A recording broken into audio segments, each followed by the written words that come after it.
నమస్తే అండి. ఇవాల్టి కథ ఆడుకుందాం రా తాత. రచించిన వారు పిన్నిశెట్టి శ్రీనివాసరావు గారు. తాత, ఏం చేస్తున్నావు? రావచ్చు కదా.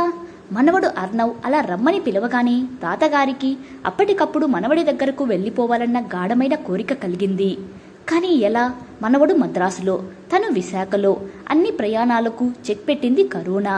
వస్తాన్లే అన్నారు తాతగారు. ఎలా వస్తావు తాత?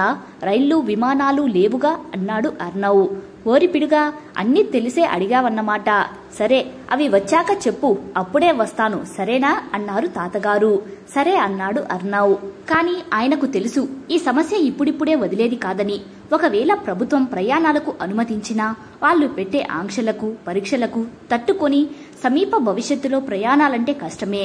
మనవడికి తాతతో దోస్తీ, తాతకి మనవడితో కలిసిపోయి చిన్నపిల్లలా ఆడుకోవడం సరదా. కొన్నాళ్ల తరువాత తాత, రైళ్లు విమానాలు వస్తున్నాయట, నువ్వెప్పుడొస్తావు? ఫోన్ చేసి అడిగాడు అర్నవ్. అలాగా, సరే వస్తాను. కాని నా కోసం ఆడుకోవడానికి ఏమేం బొమ్మలు కొన్నావు అడిగారు తాతగారు. ఏమేం కొన్నానంటే అని ఒక్క క్షణం ఆలోచించి, crane, dumper, police jeep, aeroplane, ఇంకా కార్లు, హెలికాప్టర్. నువ్వు మీ ఇంటికి వెళ్లిపోయేటప్పుడు హెలికాప్టర్లో వెళ్లిపోవచ్చు చెప్పాడు అర్నవ్. ఓ, చాలానే కొన్నావు. సరే వస్తాన్లే అన్నారు తాతగారు. ఇవాళే రావాలి అర్నవ్ అనగానే సరే వచ్చేస్తా చెప్పాడు తాతగారు. ఆ రోజు సాయంత్రం, అవును నాన్న, నువ్వు ఈ రోజు బయలుదేరి వస్తున్నానన్నావంట అర్నవ్తో. బయలుదేరావో లేదో నన్ను అడగమన్నాడు.